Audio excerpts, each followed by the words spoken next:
Hey, what's going on? It's William, Man Meets Money. Thank you guys for hopping back on the Man Meets Money train. We got a lot to talk about today, so let's just go ahead and jump straight into it. So the Ryobi 4 amp hour 18 volt high performance lithium edge battery, is it a bluff? Is it real?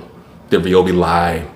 We're gonna get into all of that. So I got the 4 amp hour edge and I got the 4 amp hour standard HP battery, and we're gonna do a little heads up. Got a little demo for you guys coming later on in this video as well, so stay tuned. So first thing, let's talk about the advertising, right? New tabless lithium cell technology. It's absolutely not new, but it is new for Ryobi. And Tesla has actually been using tabless lithium cell technology for years. For one, also found out that the Milwaukee Red Lithium high output battery also runs on tabless lithium cells, so that's fun. Oh, and yeah, one more thing I found out is that Ridgid also has a battery that runs on tabless lithium cells. So again, definitely not new technology. Now, on the other hand, does that mean that Ryobi lied about what the battery's gonna do? Absolutely not, and that's part of the reason why I was doing so much research. So let's get into some bro science and talk about what tabless lithium cells actually are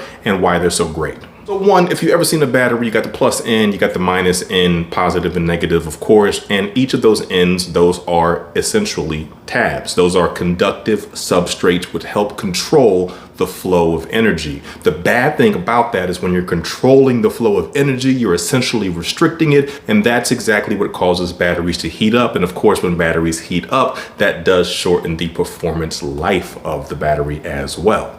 All right, y'all, glasses keep fogging up, so I had to take those off. So immediately that lets us know that running cooler and running longer is definitely a result of a tabless lithium battery. So that makes those claims from Ryobi absolutely true. But let's talk about the more power part of it. Well, the same thing comes with the restriction that causes the heat. When you remove the tabs at both ends of the battery, the energy is allowed to flow much more freely, which means that you're not getting a restriction of energy flow, ultimately meaning that more power is coming out of the battery, which is exactly what Ryobi is also claiming. And that's also exactly why Milwaukee batteries are obviously so powerful. Just based on the data alone, yes, tabless lithium cell batteries are gonna run cooler, longer, and put out more power. So as far as data is concerned, yeah, Ryobi's claims are 100% true, so I can't knock that part of it. But how does that translate over to real life performance? Well, we're gonna squash all that right now. Went over to Home Depot and got a lovely piece of 2x10 scrap wood. We know it's scrap wood because I got it from Home Depot. Just joking, I'm joking. That's not nice. Anyways, if you're finding this video helpful so far, please consider liking and subscribing. Liking this video helps this video, but subscribing helps you support future videos. Back to the work. So essentially what I'm doing here is running 3 cuts per battery, 3 cuts with the 4 amp hour high performance and 3 cuts with the 4 amp hour edge battery. Now, if you listen closely, you can actually hear the 4 amp hour high performance battery kind of bogging down towards the end of the cut, and I'm not pushing really hard. I am kind of heavy-handed, but I'm just kind of using the weight of the tool and the weight of my hand and just kind of just naturally driving forward.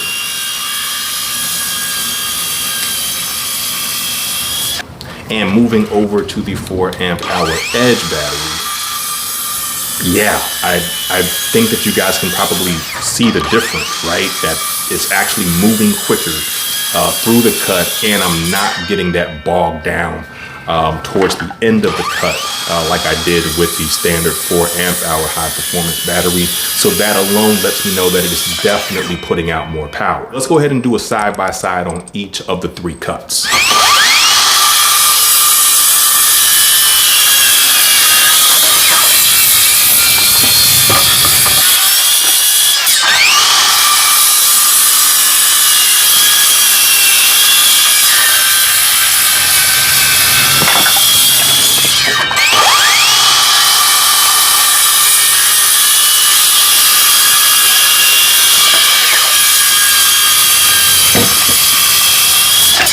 So I'm gonna leave it up to you. Comment down below and let me know which battery you think performed the best with just this simple demonstration. Again, I'm definitely thinking that the Edge battery is a win. I'm gonna answer your last question is, should you purchase it? If you're somebody who just enjoys the simple fact that one battery is gonna help you get your job done a little bit faster, even if you're just an at-home DIYer like myself, I personally enjoy that aspect. I like the fact that I'm not gonna have to stop and charge batteries or change batteries as much, and that my tools are actually gonna be putting out more power, which means that I'm getting jobs done quicker, which means, you know, more relaxed time, you know, whatever. Which just means more time on my hands in general. So to me, that's an absolute win. So I'm gonna say, yeah, if you wanna make the investment, again, guys, it's only $10 more than the regular 4 amp hour battery. It's not like it's 199 bucks. If it was anything over 140 bucks or 150 bucks, if it was anything over 150 bucks, I'd say it's not worth it. I wouldn't. I would just say bag yourself a 6 amp hour high performance battery and you'll likely be just fine.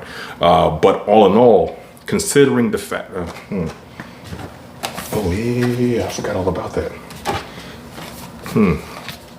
So let's real quickly talk about some hands-on differences outside of performance. So first thing is the bottom. I know a lot of people were complaining, I was too, I was one of those people, were complaining about the high performance batteries not having any sort of a rubber base on it to help protect the battery from damage.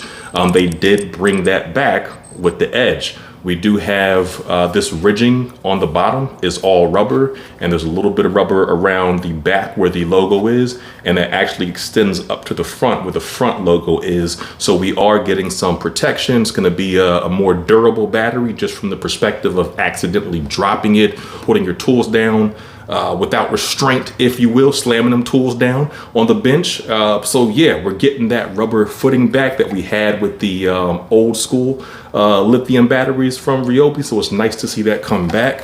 Now the battery is shorter than the standard 4 amp hour battery, but on the other end, it's also wider.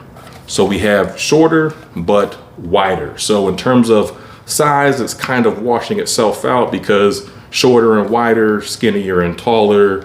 I guess it just depends on how you determine what's the best size of a battery or whatever. In terms of weight, yes, the Edge battery is a little bit lighter. So if that's important to you, now it's not that much lighter. I'm not gonna put it on a scale and do a bunch of garage science, but it is lighter. So, I mean, 3 of these in your tool bag versus 3 of these in your tool bag, you're probably gonna feel a little bit of a weight difference. If that's important to you, then that's just one other reason to consider switching over to the Edge. So that wraps it up for this video. Thank you for hopping back on the Man Meets Money train. I hope you enjoyed its services. Please consider sharing this video with a friend or family member if you found it helpful. Please consider liking and subscribing. It's been another episode of Man Meets Money.